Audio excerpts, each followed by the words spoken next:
Compañeros, hoy venimos presentando lo que es análisis estructural.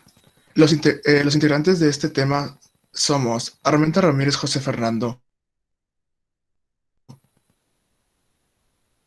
o sea, yo, Alfot Cine Adrián Manuel y Sorbio Peralta Héctor Adrián. Es de la materia de estática. Siguiente diapositiva. ¿Qué es una armadura? La armadura es uno de los principales tipos de estructuras que se usan en la ingeniería. Esta proporciona una solución práctica y económica para muchas situaciones, en especial para el diseño de puentes y edificios. Como se pudo ver en la primera diapositiva, hay un puente que es un claro ejemplo de una estructura o armadura. Siguiente. Se dice que una armadura es rígida si está diseñada de modo que no se deformara mucho o se colapsara bajo la... Una armadura triangular constituida por tres elementos conectados en tres nodos es una armadura rígida. Las armaduras que se obtienen repitiendo este procedimiento son armaduras simples. Como se puede ver, hay una fórmula donde M representa el número total de elementos y N donde todo lo que son los nodos, y es 2n menos 3. ¿Qué es lo que viene representando? Pues todos los elementos que están conectados. Y ahí podemos ver claro ejemplo de una armadura simple. Siguiente diapositiva. Ok, existen muchos métodos para analizar las estructuras. En primer caso tenemos el método de nodos. El método de nodos se pueden determinar las fuerzas en distintos elementos de una armadura simple. El método de secciones es más eficaz que el método de nodos cuando únicamente se desea determinar la fuerza en un solo elemento o en muy poco de ellos. El método de secciones es útil para el análisis de armaduras compuestas, esto es, armaduras que no se pueden construir a partir de la armadura triangular básica, pero se pueden obtener conectando rígidamente varias armaduras simples. Cabe destacar que hay otros métodos para análisis de estructuras estáticas, por ejemplo, los que son elementos de fuerza cero o modelos de materiales. Por otra parte, para realizar esta clase de cálculos se tiene que tener en cuenta lo que es un diagrama de cuerpo libre. En las primeras dos imágenes podemos apreciar una armadura que se evalúa por el método de nodos, una correspondiente a la estructura y la otra a lo que es su diagrama de cuerpo libre. De manera similar con las últimas dos, pero estas serán utilizadas por el método de secciones. En el caso de querer calcular, por ejemplo, el elemento diagonal del centro de la figura. Siguiente diapositiva. Ok, antes de empezar a resolver un ejemplo, debemos saber las condiciones de equilibrio. La primera condición es la translacional, que habla que la suma de todas las fuerzas en X, Y y Z tienen que dar 0. La segunda es la rotacional, que habla sobre el movimiento de giro, la cual también X, Y y Z debe dar 0. Siguiente imagen. Ok, primero definamos las imágenes. La primera es tensión. Es la acción de fuerzas opuestas a que es sometido un cuerpo. La siguiente es compresión. Es la resultante de la presión que existe dentro de un cuerpo.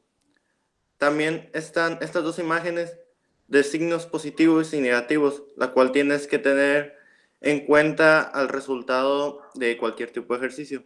Al inicio puedes confundirte, pero es arbitrario los signos, ya que no puedes saber si es positivo o negativo por no estar ahí.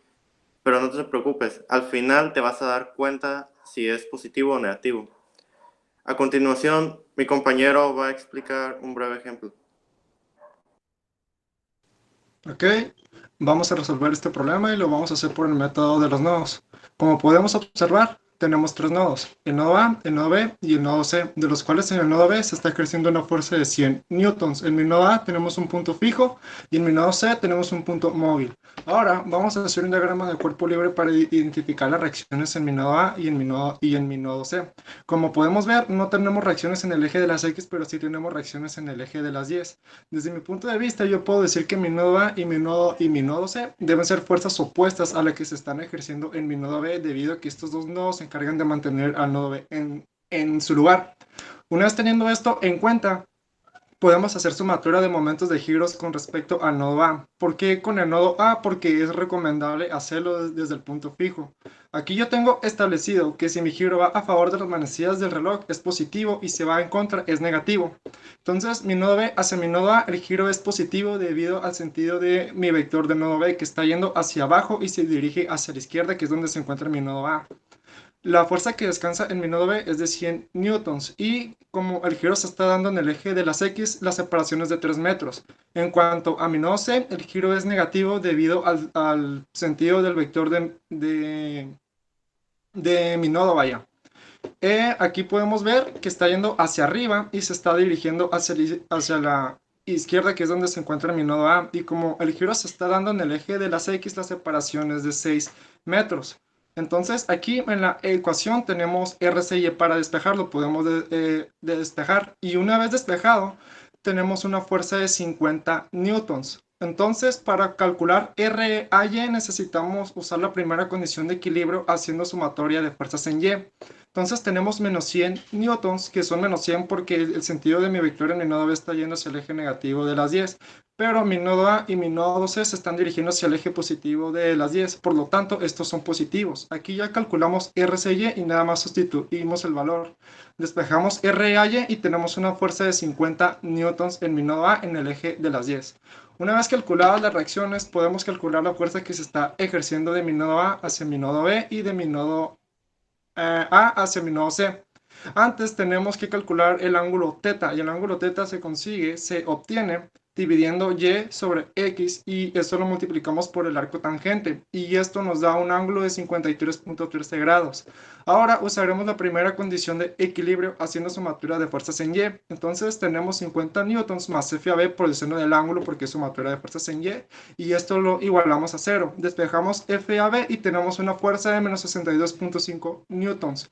Como el resultado es negativo, decimos que es una fuerza de compresión, por lo tanto el sentido de mi vector es incorrecto y debemos corregirlo. Aquí ya está corregido y estamos indicando que hay una fuerza de compresión en este punto.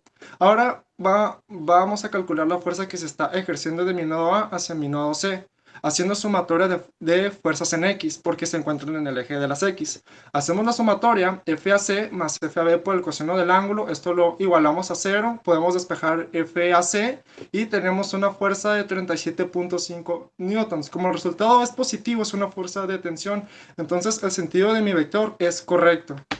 Ahora vamos a calcular la fuerza que se está ejerciendo de mi nodo B hacia mi nodo C. Aquí vamos a usar la primera condición de equilibrio haciendo sumatoria de fuerzas en Y. Entonces tenemos 50 newtons más FBC por el seno del ángulo. Esto es igual a 0. Podemos despejar FBC y tenemos una fuerza de menos 62.5 newtons, que es una fuerza de compresión debido a que el resultado nos lo dio en negativo. Debemos corregir el signo porque como podemos observar, aquí estamos indicando que es una fuerza de tensión, pero el resultado nos dijo que es una fuerza de compresión. Lo corregimos y nos queda de la siguiente manera.